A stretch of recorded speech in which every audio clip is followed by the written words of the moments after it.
Pois bem, muito boa tarde, obrigado. Sou Mário. Olá, boa tarde, estão-me a ouvir? Sim, perfeito.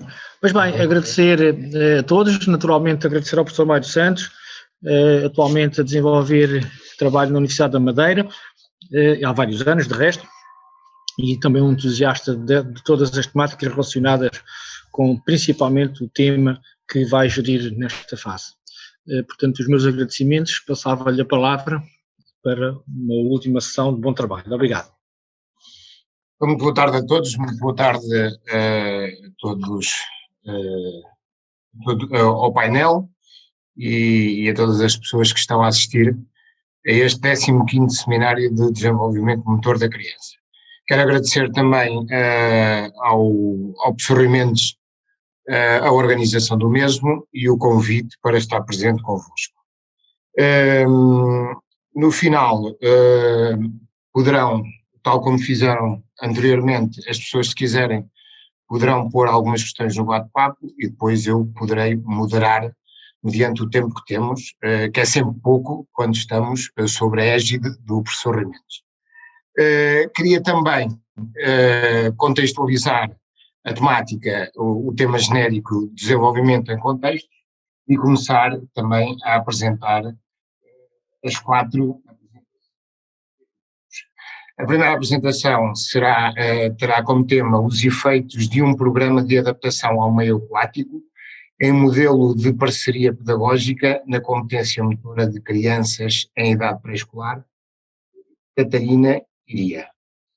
Depois teremos brincar com matérias soltas no recreio, aprender a ser adaptável, Ana Fonseca, associações entre o recurso para brincar no exterior e a saúde e comportamentos da criança, protocolo de uma revisão sistemática, Joana Vilar Pereira, e licenças de mobilidade das crianças e diferenças geracionais no brincar ao ar livre, por Carlos Luz.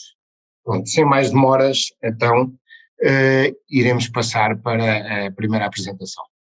Olá, boa tarde, o meu nome é Catarina Iria e eu sou a autora principal do estudo que venho apresentar hoje sobre os efeitos de um programa de adaptação ao meio aquático em modelo de parceria pedagógica na competência motora de crianças em idade pré-escolar. Este estudo é realizado em coautoria com a professora doutora Guida Veiga e com a professora doutora Ana Rita Matias. Este estudo tem 2 objetivos. O primeiro prende-se com nós irmos perceber como é que evolui a parceria pedagógica ao longo de um programa de adaptação ao meio aquático e para isso utilizamos uma checklist própria. No segundo objetivo, vamos então avaliar a competência motora das crianças e para isso nós selecionamos 3 variáveis, a destreza manual, o agarrar e atirar e o equilíbrio. Estas 3 variáveis estão relacionadas com o MABC, que foi o instrumento que nós decidimos utilizar para avaliar a competência motora.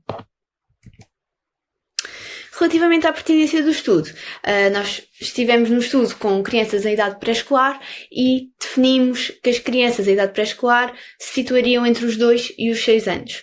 A literatura o que nos diz é que estas crianças, a nível da competência motora terrestre, estarão na fase dos movimentos fundamentais e estes movimentos fundamentais são caracterizados em equilíbrio, locomotor e manipulativos.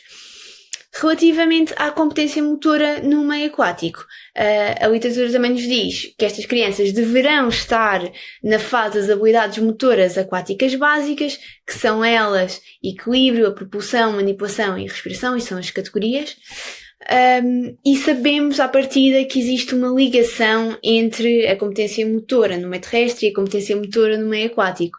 E por isso a importância de estudar os efeitos de um programa de adaptação ao meio aquático. E então a diferença que nós decidimos juntar aqui foi exatamente a parte da parceria pedagógica. E o que é isto de parceria pedagógica? A parceria pedagógica é uma metodologia que junta 2 profissionais de formações diferentes, com métodos de ensino diferentes, na mesma sala de aula. E aqui não se cinge só ao trabalho de sala de aula, portanto tem que haver um planeamento e uma avaliação também conjuntas. Aqui não existem estudos, pelo menos que tenhamos encontrado, de parceria pedagógica utilizando o meio aquático e esse foi o nosso grande desafio.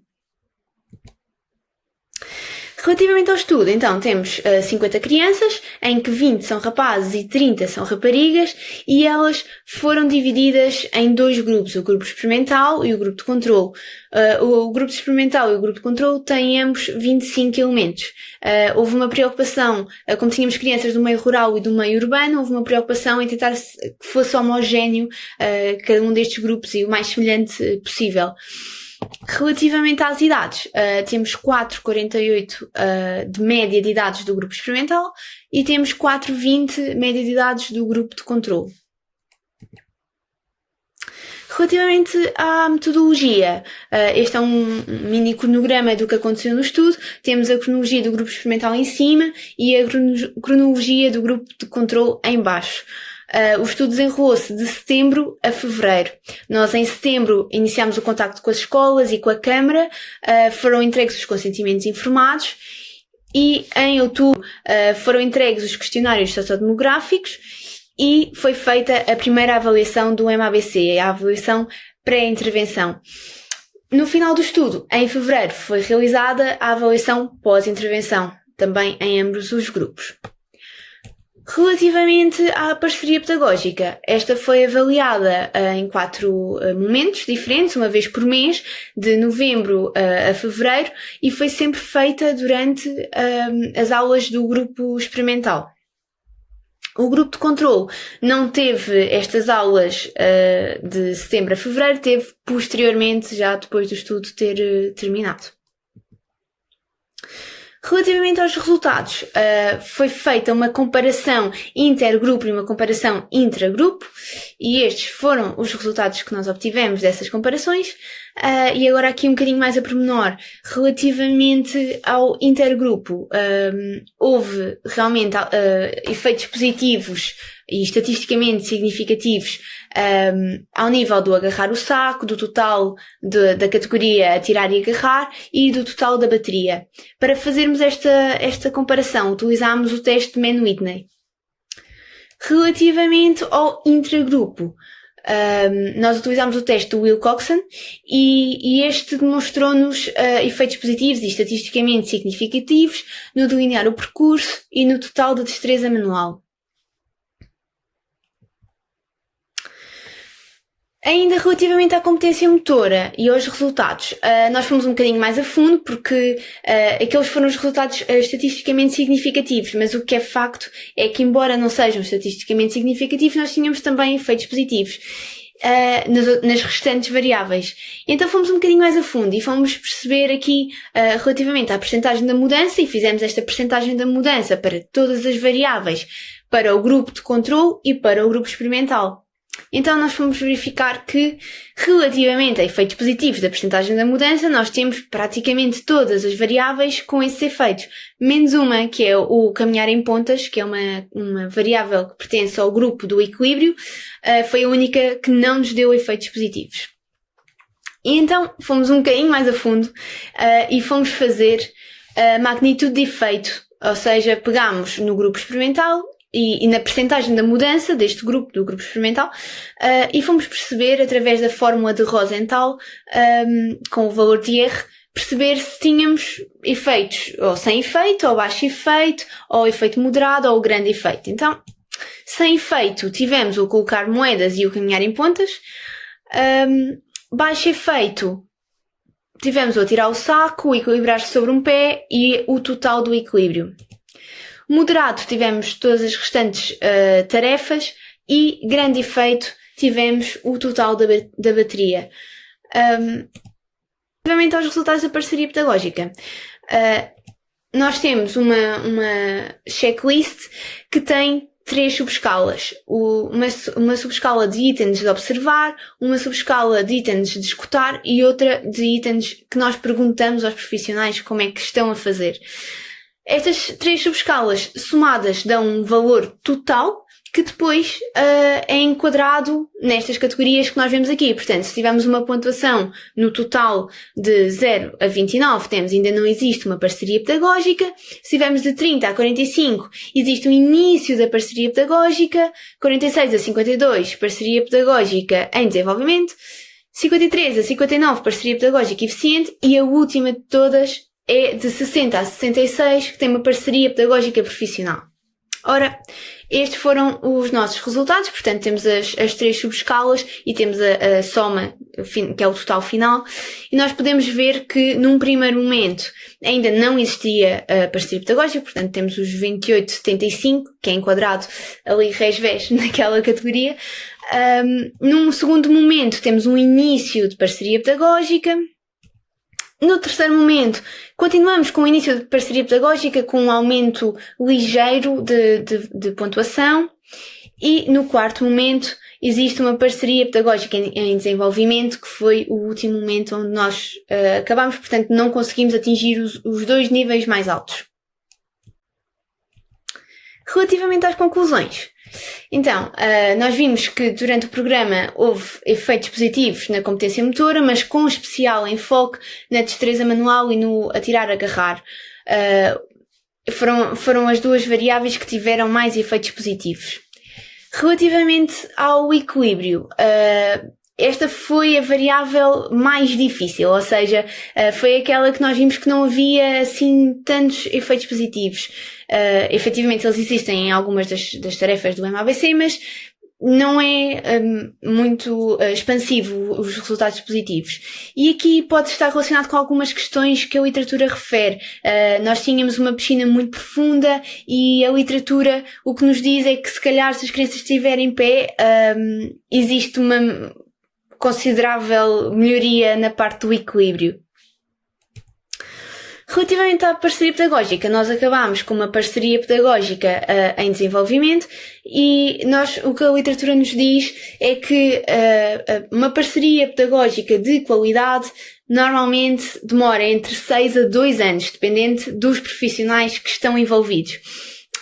Portanto, aqui nós sabemos que em 4 meses tivemos uma evolução positiva, mas não atingimos o máximo, porque se calhar aquelas 2 pessoas que trabalharam em conjunto precisavam de um pouco mais tempo para se adaptarem ao método de trabalho uma da outra. E recomendações. Aqui as recomendações para o futuro estão relacionadas com, por exemplo, uma possível comparação de um programa de adaptação ao meio aquático sem parceria pedagógica e com parceria pedagógica. E percebemos que impacto é que estes programas têm para as crianças. Seria muito interessante. E pronto, agradeço a vossa atenção e obrigada, até à próxima. Olá, o meu nome é Ana Rita e vou apresentar-vos uma reflexão sobre uma intervenção realizada no espaço de jogo e de recreio de uma escola de primeiro ciclo em Lisboa pela Associação 123 Maquinho do Chinês no âmbito do projeto Brincar-Pé. Brincar. Brincar é um comportamento difícil de definir, provavelmente porque envolve uma série de manifestações que podem ser emocionais, cognitivas, motoras, sociais. É observado em todo o reino animal, desde polvos, golfinhos, corvos, chimpanzés, humanos. Está amplamente documentado que a prevenção de brincar tem consequências na saúde e bem-estar das crianças ao ponto de tempo e espaço para brincar serem um direito consagrado na Convenção sobre os Direitos das Crianças. E muito embora ainda estejamos longe de compreender os mecanismos neuronais que regulam o brincar, existe alguma evidência e alguma teorização também de que este comportamento reflete mecanismos de plasticidade sináptica envolvendo quase todos os sistemas, sejam eles de recompensa, motores, tomada de decisão, sensoriais, etc. Brincar parece servir uma função biológica importante, complexa, ainda que desconhecida. Mais de 100 anos depois do primeiro artigo científico focado no comportamento de brincar, ainda continuamos a precisar de observar e de caracterizar melhor este comportamento. Para isso, em muito podem contribuir projetos de intervenção social, como o que aqui vamos apresentar, que têm por base o princípio de observar, intervir, caracterizar e refletir.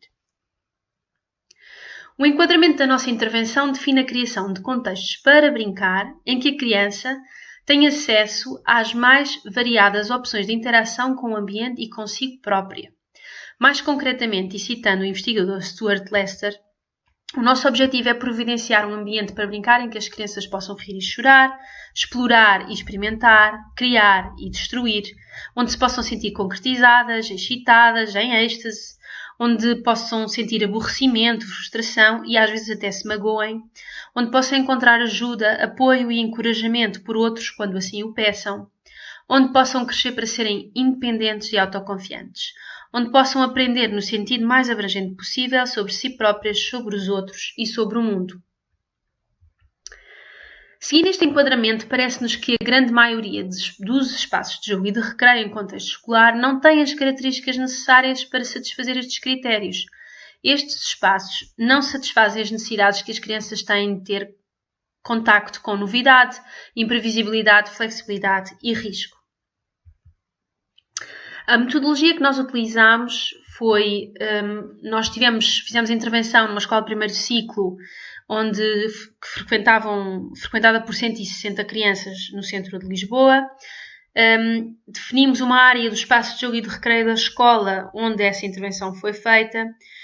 Fizemos 10 sessões semanais de 1h30 durante o período de almoço e a intervenção contou com 2 vertentes, os materiais soltos e através da supervisão amigável de 4 adultos.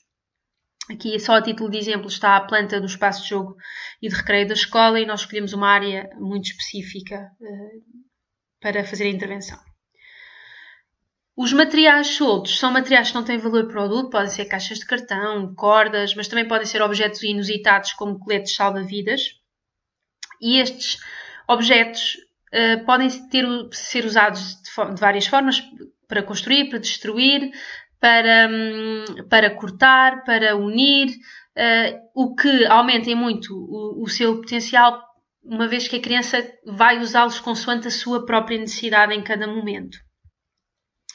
O que se pode ver na imagem é o recreio, a zona do recreio, onde fazíamos a intervenção, com os materiais soltos dispersos imediatamente antes das crianças poderem começar a brincar.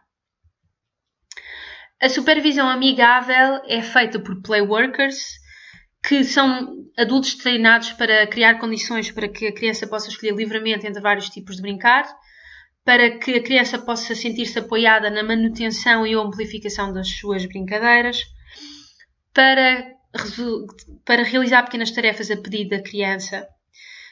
Muitas vezes também temos que ajudar as crianças a clarificar os cenários e ou as regras da brincadeira, por exemplo, fazendo perguntas como quem é que manda nesta brincadeira, como é que se pode entrar nesta brincadeira, o que permite depois mais facilmente que algumas crianças que estão a ter dificuldade e que muitas vezes até têm comportamentos de destruir ou de agressividade, perceberem o que é que elas têm que fazer para poderem brincar com os amigos.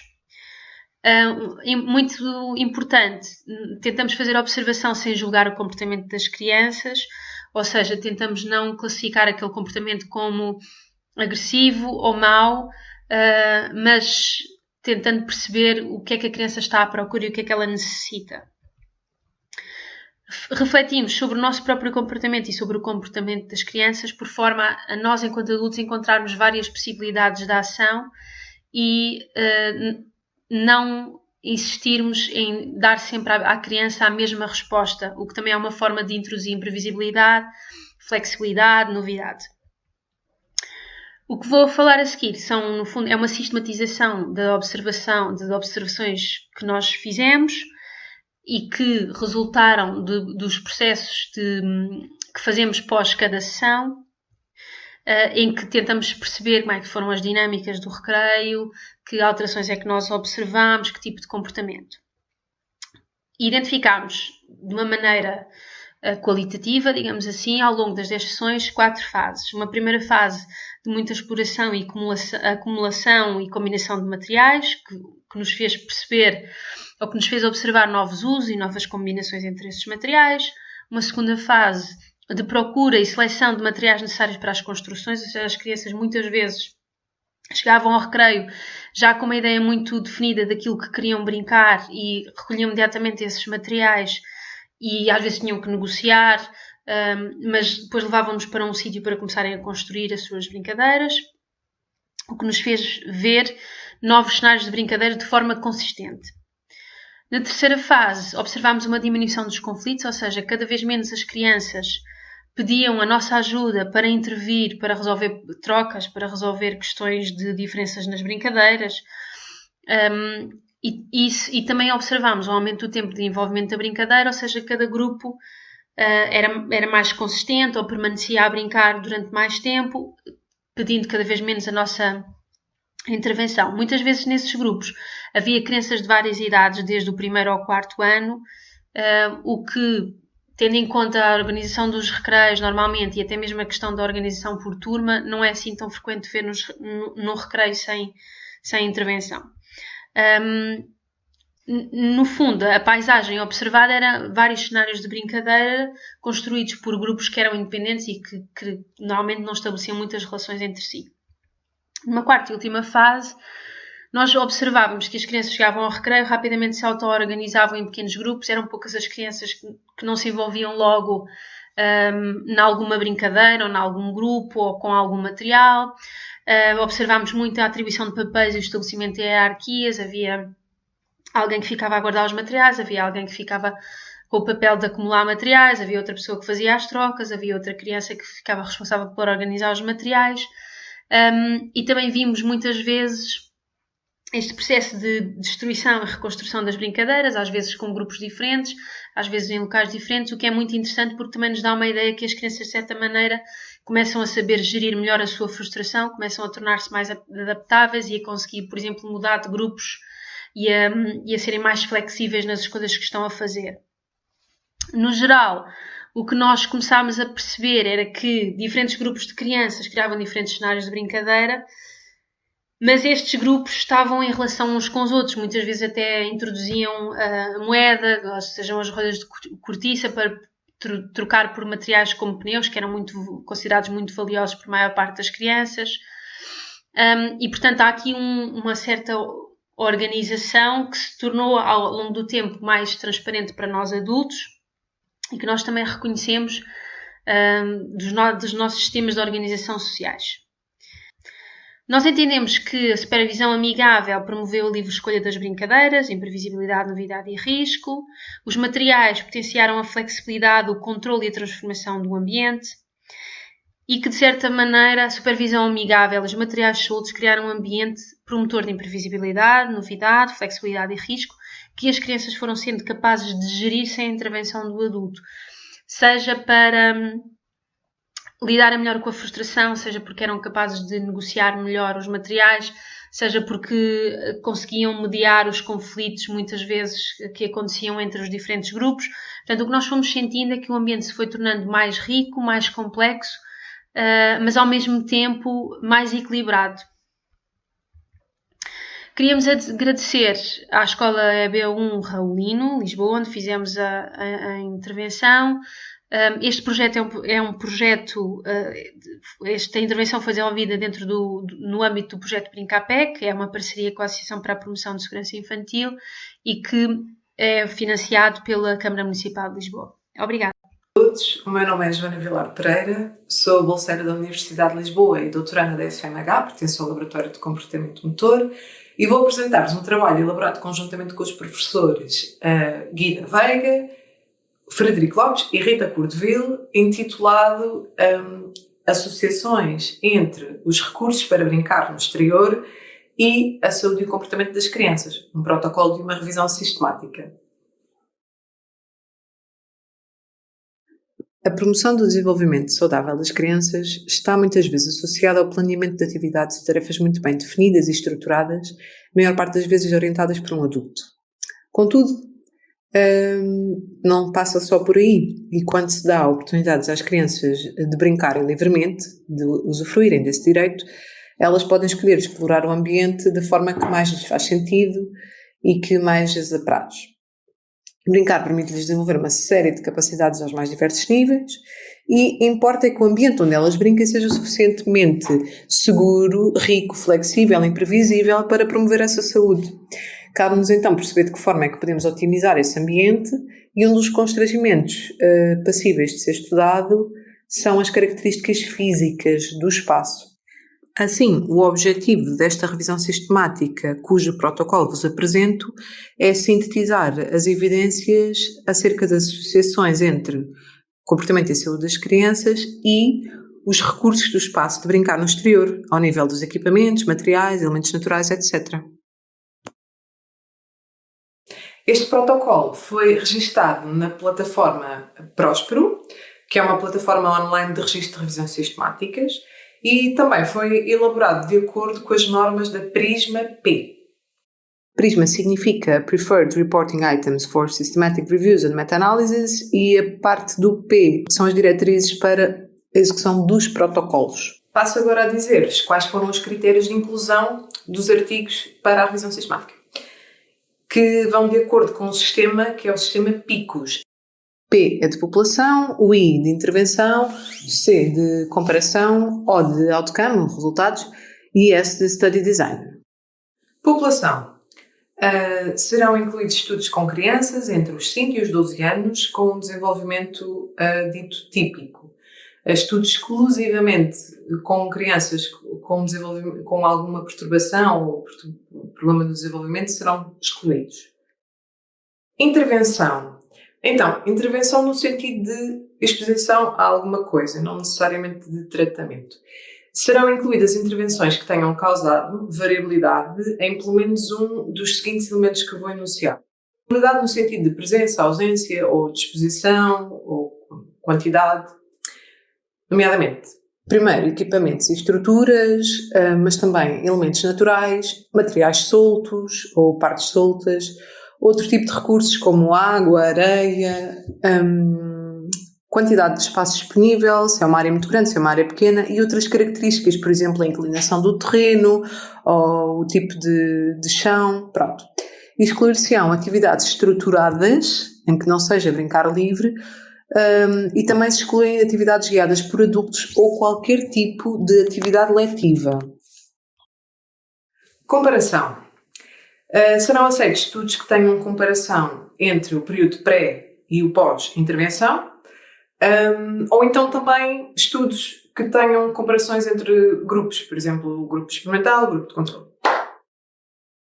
Outcomes. Então, esta parte é relativa aos resultados dos estudos que nós vamos incluir, e sendo que vamos aceitar uma panóplia imensa de tipos de outcomes, tanto os mais relacionados com a componente motora, ou física, ou cognitiva, ou social, emocional, e também, por exemplo, ao nível do comportamento lúdico, entre outros tipos de outcomes.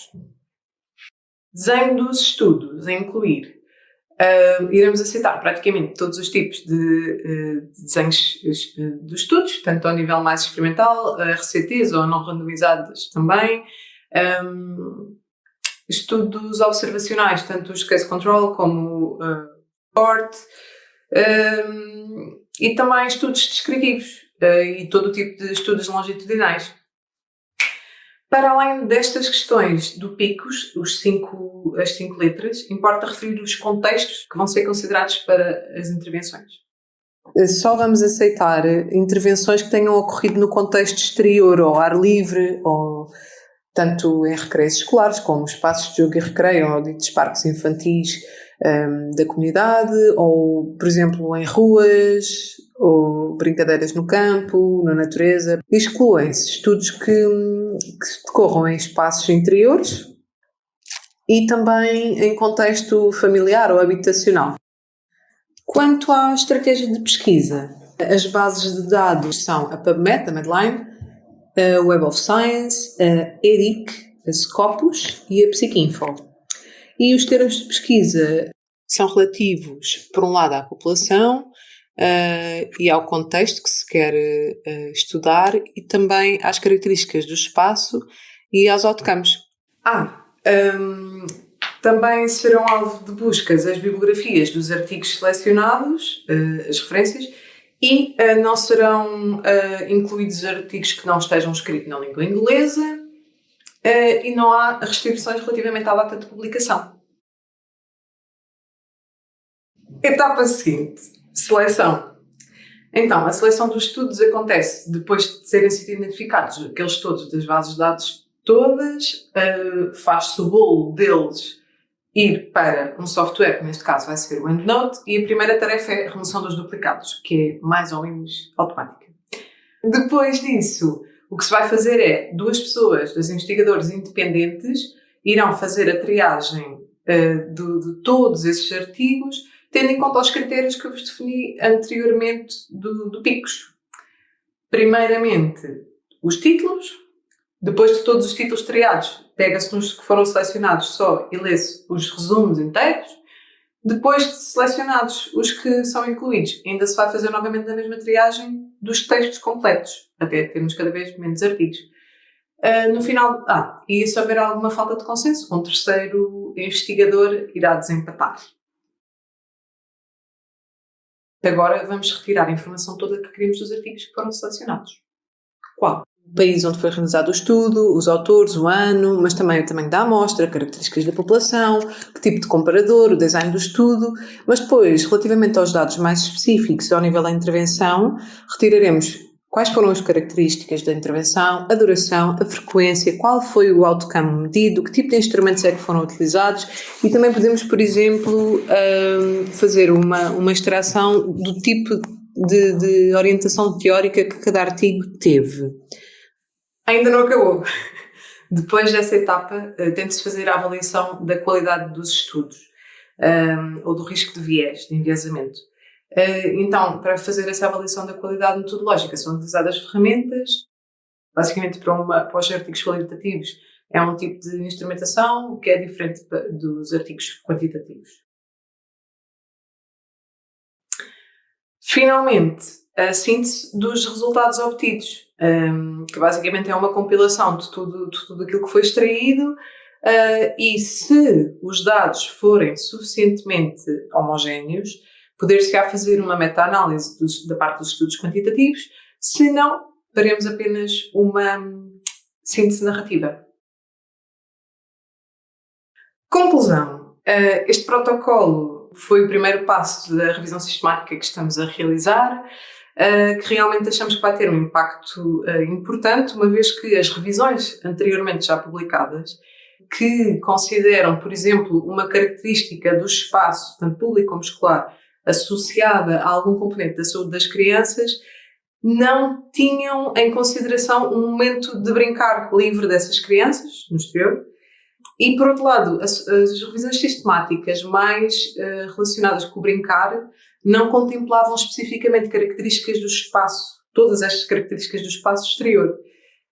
E, por isso, esperamos que as conclusões e os resultados depois da revisão sistemática, ela própria, possam contribuir para informar tanto profissionais, como educadores, como pais também, e a comunidade em geral, mas também os decisores políticos para efetivamente podermos chegar a ter espaços de jogo e recreio com qualidade e valor lúdico que promovam efetivamente a saúde e o bem-estar das crianças. Obrigada pela vossa atenção. Boa tarde. Vou dar início então à minha apresentação.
Agora sim, boa tarde.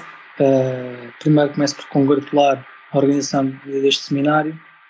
Para mim é uma honra estar aqui e uma honra a dobrar, porque foi aqui que tudo começou, para mim, há muitos anos atrás, foi aqui que eu comecei a pertencer a esta família de desenvolvimento motor. O nosso estudo hoje é sobre licenças de mobilidade das crianças e as diferenças geracionais no ato de brincar ao ar livre. É um estudo realizado por mim, pelo André Pomba e pela Carla Rocha.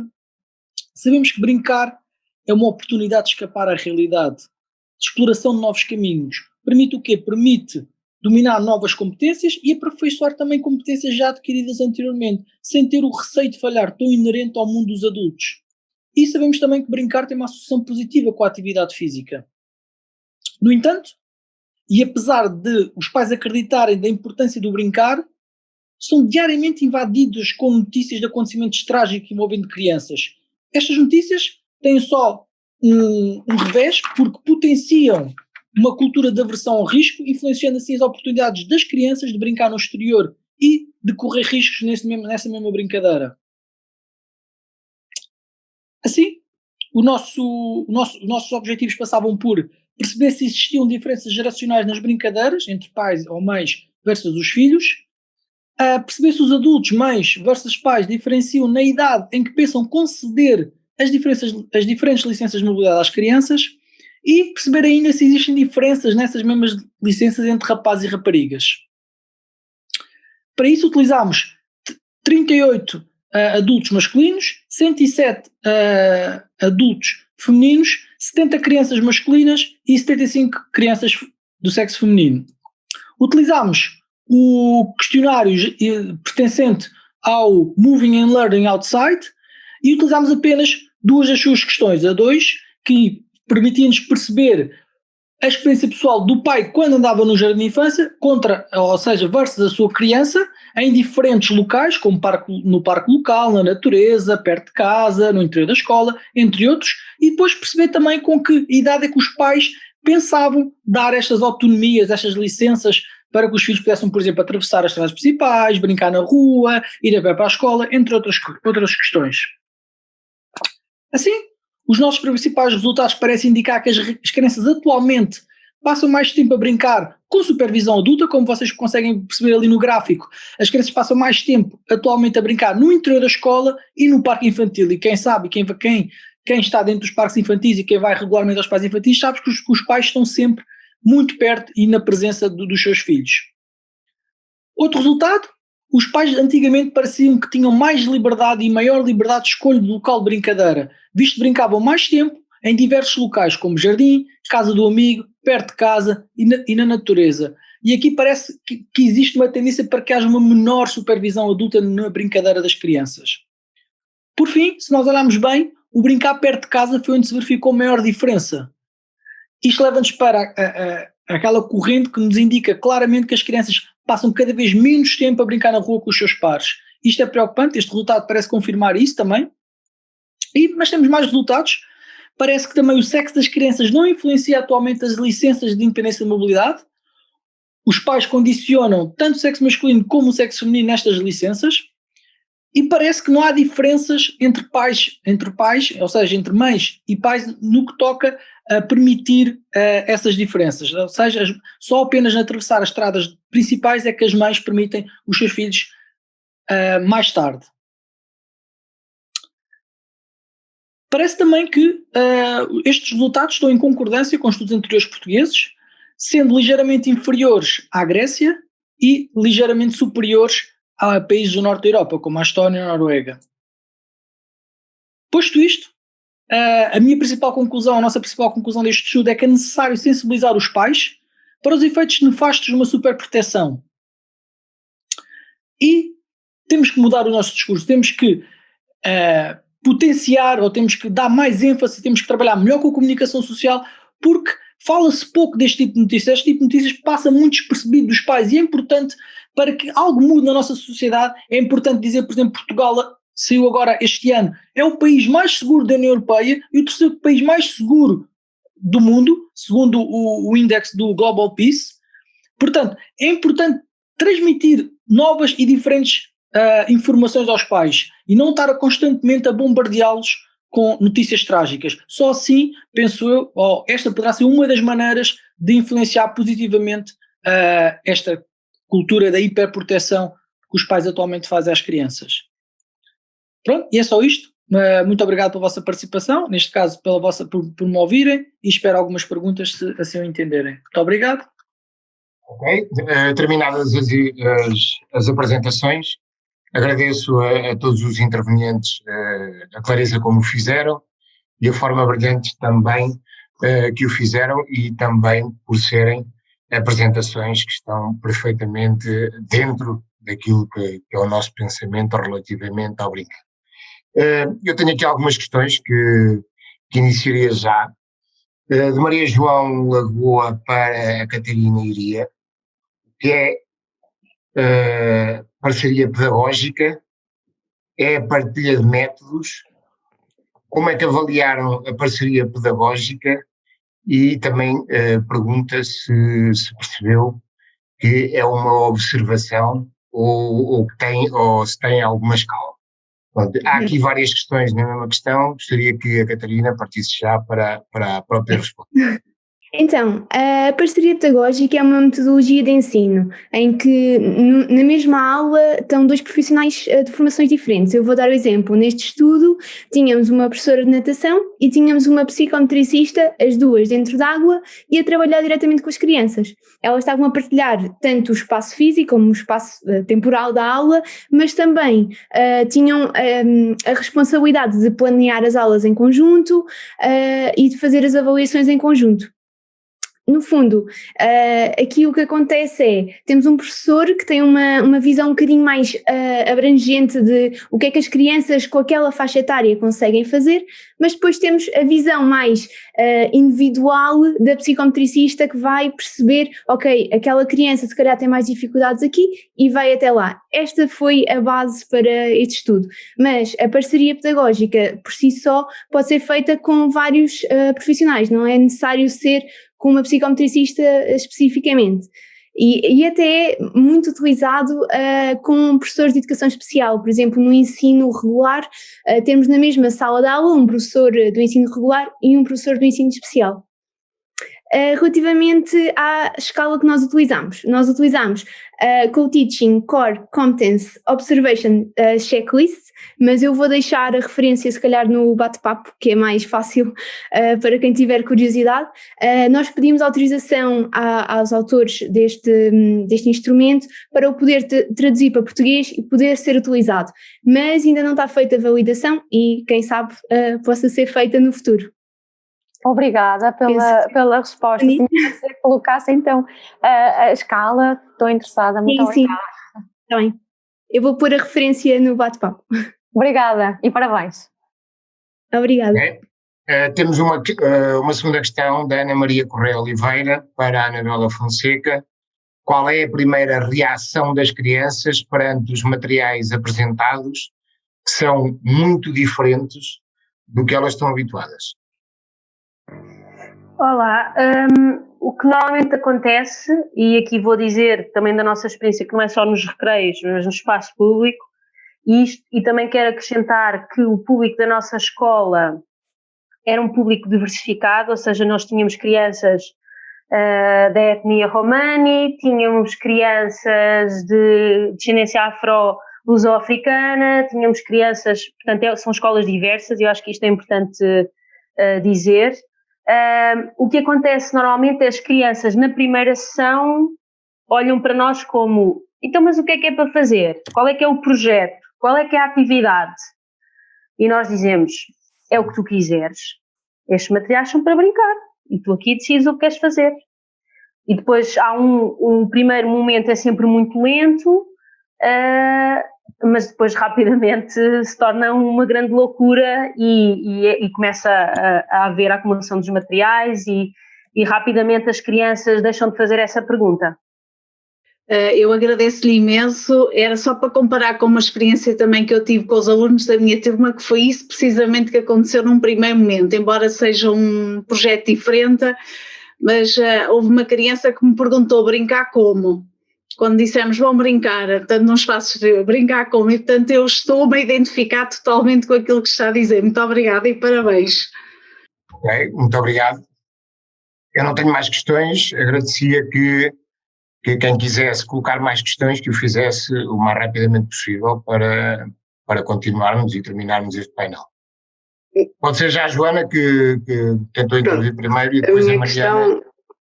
Sim, eu cumprimentar toda a gente, a organização, o painel, é uma honra estar aqui no meio de vocês. Olá, Mário. Olá, Joana, estás boa?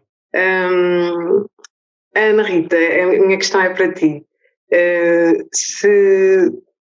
Eu gostava de te ouvir dizer, ou seja, que tipo de sugestão é que farias a alguém que acha que lá está, que se calhar mostrar isso a alguém adulto que pode ter aquele preconceito que apresentar esses tipos de materiais de que tu falaste às crianças para brincar, se calhar não é assim uma coisa tão especial. O que é que dirias para tentar desconstruir esta ideia e mostrar o potencial que isso pode ter? Obrigada. Estás-me aqui a colocar numa... O que normalmente nós dizemos aos adultos, sejam eles professores, assistentes operacionais, educadores, pais, é que as crianças encontram nos materiais as necessidades que elas procuram. Ou seja, se uma criança quer jogar à luta e à perseguição, ela constrói uma espada. Se ela quer fazer uma construção, ela arranja caixas de cartão.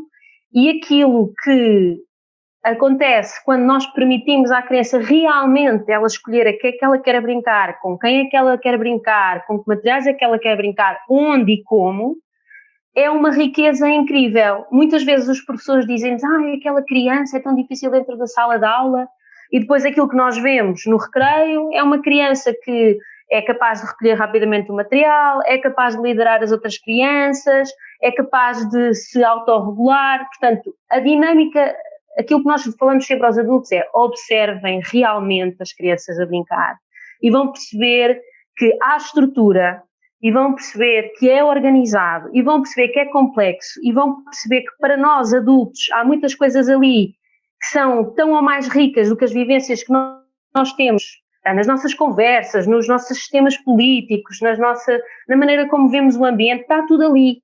E nós só precisamos um pouco dar essa oportunidade às crianças. Agora, também quero dizer, aproveitando para reforçar que isto é um projeto de intervenção social, ou seja, não é um estudo que não foi desenhado de raiz para ser um estudo, é um projeto de intervenção social e depois nós fizemos uma reflexão acerca do assunto. É muito importante dizer que as crianças não precisam mesmo de um adulto para estruturar o seu tempo de lazer e para encontrarem aquilo que elas realmente precisam. E precisam de coisas em tempos diferentes, em momentos diferentes. E os materiais soltos são uma resposta a isso. E porque podem ser destruídos, e porque podem ser levados para casa e para as aulas, e isso aumenta muito o potencial destes materiais, mais do que qualquer brinquedo, mais do que qualquer equipamento uniformizado, mais do que qualquer...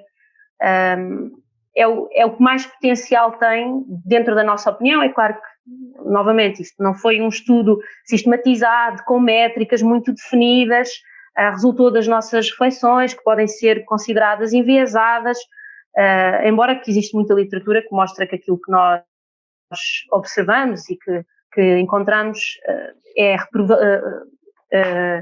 reproduzível em vários contextos e observado em diferentes contextos.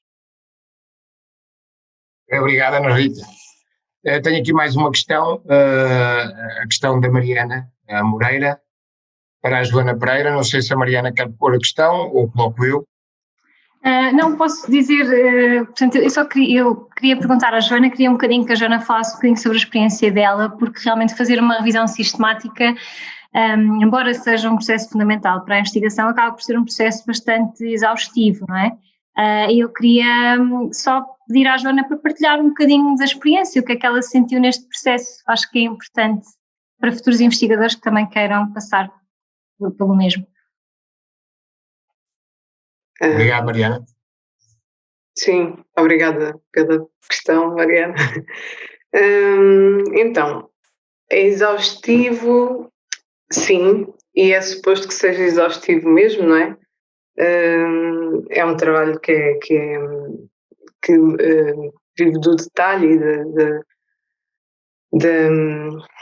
do aprofundar e do abarcar tudo aquilo que dizemos que realmente queremos abarcar, englobar. E o que é que eu ia dizer? Acho que é muito importante que, por exemplo, a parte do registro do protocolo, no nosso caso, foi uma etapa muito importante, porque nós, quando pensamos que está tudo planeado no princípio, depois na experiência da execução acaba por ser sempre, por trazer muitos outros desafios e o registro do protocolo nesse aspecto é muito importante e também por isso é que eu quis trazer, apesar de achar que não é muito interessante para o público assistir a uma apresentação só de um protocolo, mas como ainda não temos resultados, e por isso se alguém se quiser lançar numa coisa deste género, registrem o protocolo onde conseguirem, onde puderem, e depois, sei lá, eu acho que a nível de ser exaustivo também, o que pode custar um bocadinho mais, dependendo do contexto em que nós estamos a trabalhar, se calhar é o facto da nossa amostra serem estudos e não pessoas. Isso a mim influencia-me imenso e é uma coisa que é bom para quem está a trabalhar em tempos de pandemia e tem de ficar mais confinado, mas é isso, e claro que melhor numa situação ideal ter a equipa que se tem neste caso e poder contar com o contributo de várias pessoas também é determinante para levar o processo até ao fim com rigor. Obrigada, Joana. Ok. Não havendo mais questões, eu gostaria de fazer uma questão ao Carlos Luz. Desculpa, mas o Frederico diz-te uma questão. Tem? Ok, vamos, Frederico. Tem aqui, depois tem. Frederico, avança, se faz favor. Olá Mário. Carlos, queria saber o que é que tu pensas em relação a uma ideia que eu tenho agora por causa do confinamento em relação à independência de mobilidade, que é a seguinte. Parece-me que agora seria importante estudar a independência de mobilidade em função da localização geográfica das residências. Isto é, por causa do confinamento, nós percebemos que as zonas mais periféricas dos contextos urbanos são zonas onde, por exemplo, há menos acesso a espaços verdes, a parques infantis, portanto há menos diversidade de escolha para as crianças poderem operar essas tais licenças de mobilidade, certo? E, por exemplo, comparado com zonas mais costeiras ou zonas que são mais privilegiadas. E eu queria saber o que é que a tua intuição te diz em relação a isso e se tu achas que isso seria um estudo pertinente a fazer, porque eu estou convencido que nós íamos ter resultados ligeiramente diferentes daquilo que é aquela perspectiva dantesca que ontem nos foi apresentada pelo professor João Barreiros. Pronto, claro que quando se pede ao Frederico para fazer uma pergunta, não pode ser uma pergunta fácil, não é uma pergunta que se resolve em 30 segundos. Mas obrigado. Mas fala. Vou ver se consigo chegar lá. Eu acho que sem dúvida vai haver muitas diferenças. Acho que este período de confinamento, a zona geográfica onde nós vivemos condiciona bastante as licenças de mobilidade que nós damos às nossas crianças. Acho que estão completamente ligadas, isso está completamente ligado Agora, eu acho que se tu fizeres um estudo sobre isso, a primeira conclusão é que as zonas periféricas, no meu entender, as zonas periféricas vão continuar a dar melhores respostas do que propriamente a zona mais urbana, em termos de licenças de mobilidade. Acho, e eu vejo por onde vivo, que é uma zona mais rural, e digo-te efetivamente, parece que a pandemia chegou pouco aqui, continua a haver, na zona onde eu vivo mais rural, continua a haver o mesmo comportamento de crianças que via quando nós estávamos em situação de isolamento. As crianças continuam a sair sozinhas, as crianças continuam a passear com pais à distância, há uma muito menor supervisão parental na zona rural onde eu vivo do que propriamente é permitido na cidade onde eu trabalho. Portanto, eu acho que vai haver uma diferença enorme em termos de licenças de mobilidade de quem vive na cidade e quem não vive na cidade neste momento. Então temos mesmo que fazer esse estudo. Por mim, sabes que para mim investigar é bom, mas eu ainda hoje estive à tarde a fazer o meu passeio higiênico, ausentei-me um bocadinho do congresso para levantar da cadeira, e o que eu notei foi isso mesmo, muitas crianças na rua a andar na sua bicicleta, sozinhas, com o pai a falar com o vizinho longe. Ainda sinto porque vivo numa zona afastada da cidade, não há carros, há poucos carros, há muita vegetação. Portanto, permite que as crianças consigam viver ainda tranquilamente o seu dia-a-dia e não sintam esta pressão da pandemia, porque eu acredito que as crianças da cidade que devem estar a sentir neste momento, estar confinadas em casa 99% do tempo. Porque esta questão da mobilidade nunca foi tão importante como agora. Isto é uma questão de direito à cidade, das famílias e das crianças, não é? E, portanto, hoje em dia, essa é a base de tudo, porque assim, eu não posso pensar ou brincar, exceto aquilo que pode acontecer num contexto de escola, e já sabemos que nas escolas, mesmo a própria entrada de materiais soltos, a autorização para que isso aconteça, portanto, nós próprios também temos essa experiência, dificuldades em convencer os adultos para, por exemplo, deixarem as crianças brincar um bocadinho de terra, portanto, a resposta, se calhar, o que eu queria dizer é que está muito mais próxima daquilo que são os nossos contextos mais proximais, né? E daquilo que as comunidades conseguem fazer umas com as outras em experiências muito mais pequenas, para contrastar o efeito digital de uma suposta hegemonização daquilo que é a aniquilação do corpo em movimento no espaço, mesmo que esse espaço seja reduzido. Obrigado pela partilha. Fantástico, e obrigado tu pela pergunta e pela conversa que poderemos ter nos próximos tempos sobre isto. Ok. Mais questões?